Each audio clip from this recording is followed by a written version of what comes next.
Hey everybody, Tommy Dunkhaus. We are doing lock mods on the drift van today.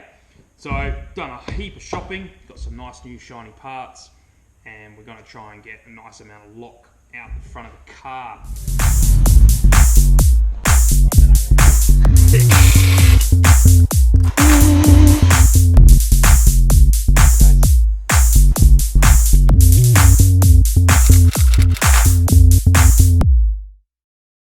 Now when drifting, the more you can turn the front wheels, the larger angle that you can hold while doing a drift and the less chance of spinning out.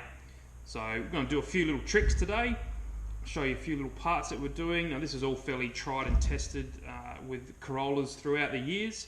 So we're certainly not doing anything new here. We're just following what others have done and it just works. Great things with the Toyotas is they actually end up with a reasonable amount of lock with a couple of these little tricks and you don't have to do anything too ridiculous. So we're not building a competition car, we're not trying to back this thing into corners, we just want a nice amount of angle to have a bit of a laugh. So what are we doing today? Let's have a look at some of the new parts that we got and how we're going to fit them and what kind of is important. So let's just start at the top.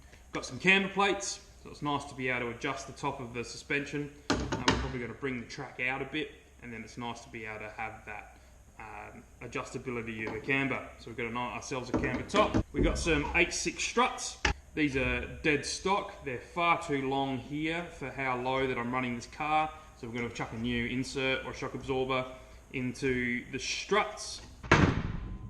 These are going to get cut down and turned into coilovers. I don't have the coilover kit just yet, but we can still cut it down and set our height right for our test fitment today. Underneath the strut, we're going to run a fairly large roll center adjuster. This repairs the bad geometry that you induce when you lower the car. So what happens is you have a stick and your lower control arm, and then as you lower the car, you do this. And as you go over a bump, because now these two parts are operating in a different arc, you induce bump steer. Like that if you want to be fussy about it. So what we do by putting in the roll center adjuster, it corrects that angle to bring it down. So that's what they do, they're important. We've test fitted all the factory parts in the car and we put the wheels on the front, and then when we returned full lock, the first thing that we did was hit the chassis. So we weren't running out of steering rack and we weren't fouling the steering arm on the lower control arm. The tyres hit the chassis. That's the first thing that stopped us from getting locked. So the plan there, we're going to extend the lower control arms. So we're bringing the bottom of the wheel out, extending the track of the front of the car. We'll start with 20mm. Chuck 20 in there, test fit it and see if that's enough. We'll punch it out more if we need to. Steering arm, we've changed to an 8/6 power steering arm. So the distance from here to here is closer. So as that operates, this way, as that operates, the arc is shorter. So you get more for your money really, more bang for your buck than the longer arms. So power steering arms, and then that brings us down to steering. So these are a modified rack end, which gives us a little bit more movement out of the rack. I had these parts lying around and these are all fresh from the store. It just means as we extend the lower control arm, these are now able to go long enough to connect the steering arm. Just as we're doing stuff, we've got all brand new ball joints. Brand new ball joints for the lower control arm and brand new bushes, and obviously brand new shocks. These are just a fairly basic shock. They'll get the job done. We're only drifting. We're not trying to race the car. The good thing with these is they're a fair bit shorter. So now that we're running the car so low, these are the correct length. So we've got to magically put all this together and back in the car, and then let's start testing and trialing what's stopping us from getting lock, and we'll make the suspension for maximum lock, for maximum driftness. Cool. So I've just done a quick extension on these, 20mm. It's just makeshift for now. Cut down the strut tube to be the right length and have our new insert in and our camber top on the top. So let's jam it all in the car and see where we sit.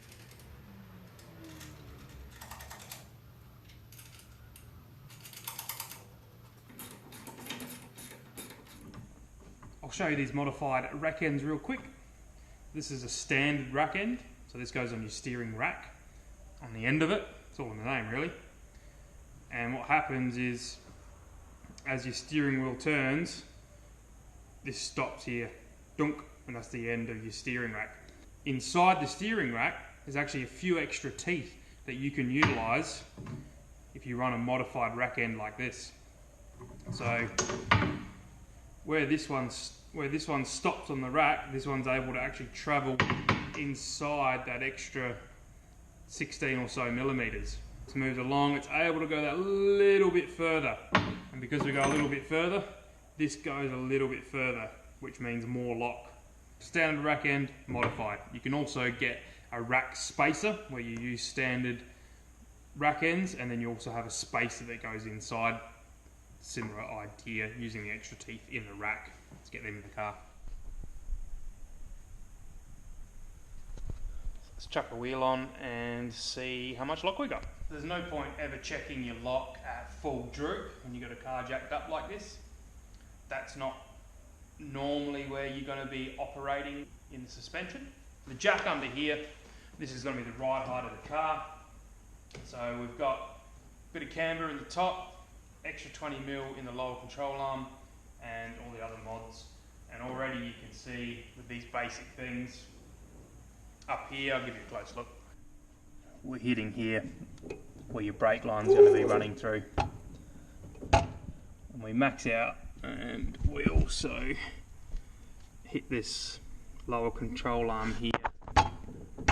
So the rack doesn't bottom out, the actual steering arm does on the lower control arm. And then when we come around to the front here, we actually bottom out on this.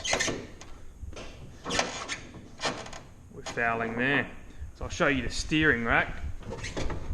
So we bottom out on that one.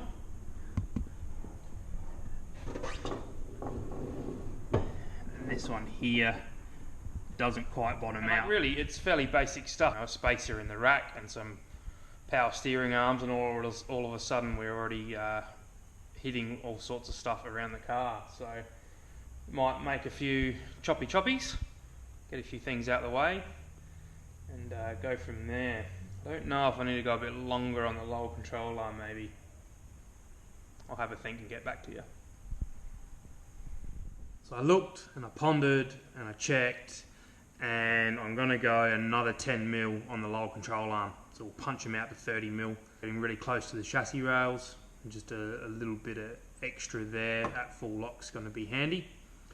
And I want the car to have a bit more front track to sort of match the rear track that I've got on the back with the larger 8-inch wheels and the 31 diff.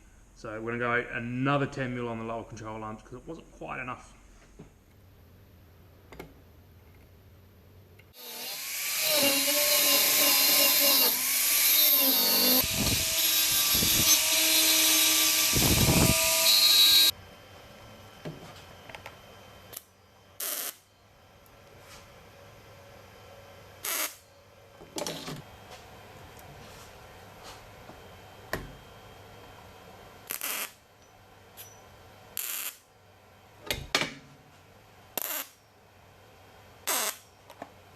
Just to be clear, this is R&D purposes only. I'm just doing the research and the development, make sure that I'm happy with what we're going to set up, and then I'll do this extension far nicer.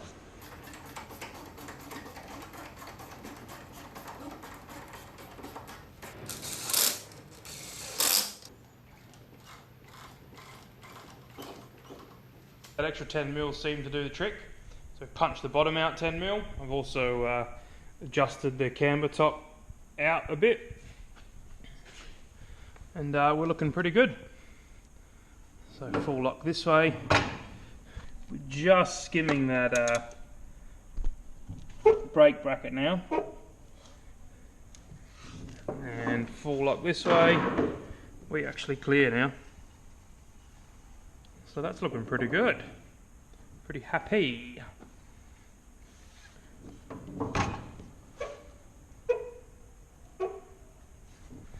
And it gives it that real aggressive look that I was after anyway. Punch the front out to sort of match the rear. So I fit the standard guard. Surprise, surprise, it doesn't fit. I knew it wasn't going to, so that will need to be refabbed, but I'll show you what these settings would kind of look like on a standard guard anyway. So you can't even turn the wheel. That's about where we're sitting there.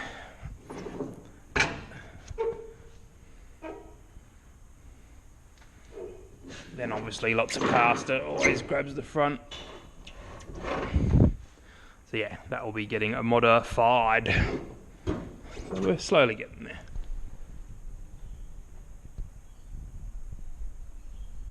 So I centered the rack and then adjusted the tie rods so that it was just eyeball straight line. At full lock, the steering arm hits the lower control arm before the rack bottoms out. So if I scallop the lower control arm, then I will be able to get another 5-6 mil out of that there. Hitting here, that's what's stopping the lock. So if we make a bit of clearance there, we can probably get a touch more. But I have actually gained a bit more this way, because as we come this way, that rack end there bottoms out. And so we are touching here again. So I might just cut this section here out. And then that's about it really. I'm pretty happy with that. The ride height's great. And that amount of lock will be plenty for what we're trying to achieve. So a bit of R&D is fairly successful. I'm happy with it. We've got a good amount of lock. Extra 30 mil on the lower control arm. Probably a bit of a scallop on the side. I want the rack to be the stops, not anything else. Bit of clearance on the front and we'll have plenty of lock. That'll be great for this little car. Just out of interest, I tried one of the rear wheels on the front, so 8-inch wide, 14-inch wheel. That's -5. It's got a slightly smaller tyre on it. So this tyre's a 175/60, whereas the tyre on this was a 185/65, so it was a fair bit more tyre. And the more stretched tyre, well, apart from that, it actually works a bit better. Clears everything. So that was interesting. So maybe I'll drop down to a 175/60 on the front as well. Give me a bit of stretch and just make clearances a little bit easier. Thought that was fascinating.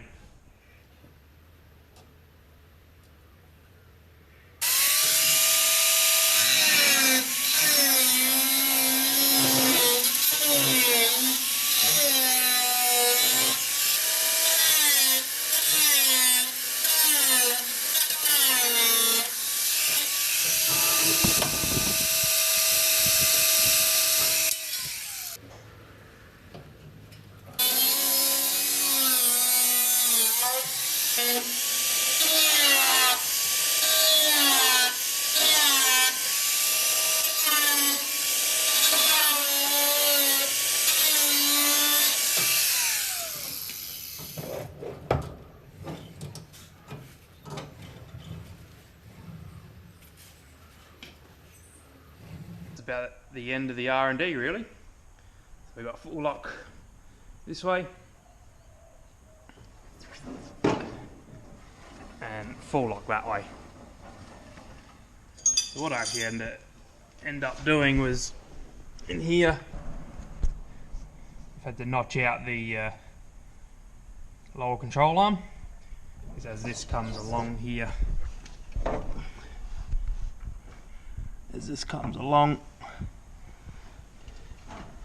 for my steering rack to be able to use its full movement,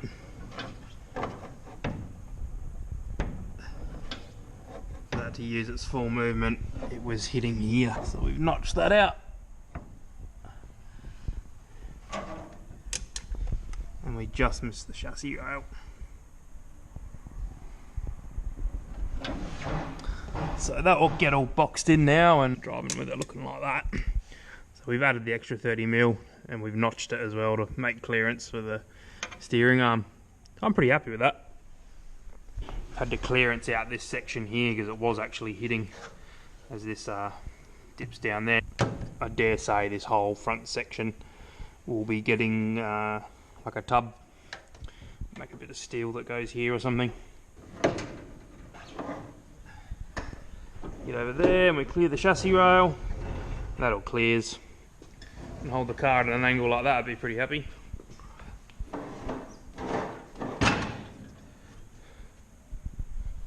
R&D done. We'll make it all good now.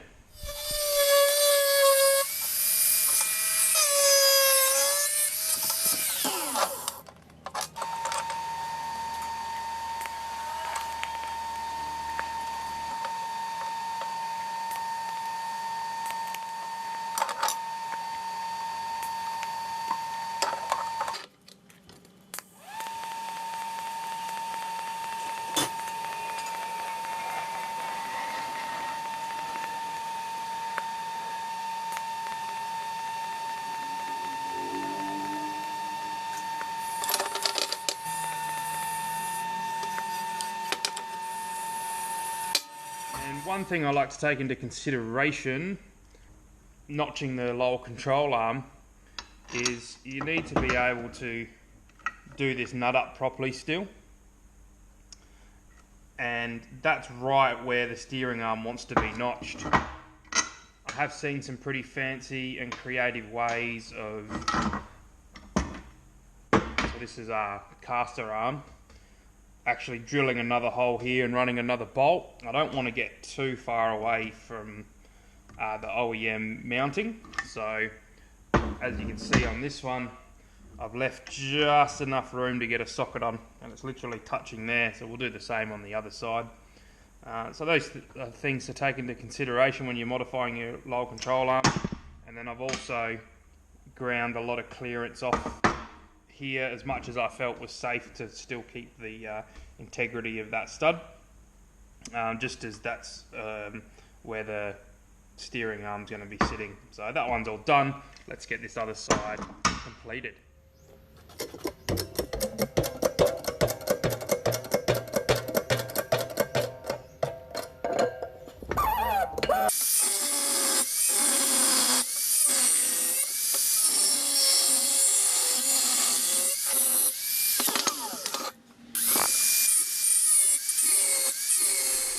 You got to play around a little bit and fit the part that you're wanting to weld in. And a part of a good weld is good preparation. Well, all of a good weld's all about a good preparation, really. So cleaning up all that paint mark off the lower control arm, and cleaning up the part that I want, making sure I've got nice gaps on everything and things are trimmed up nicely. So you can sort of see here, the part's going to sit in there like that. Still able to get the socket on the nut, but that'll do. I'll do for the notch. So we'll tack it in and weld her up.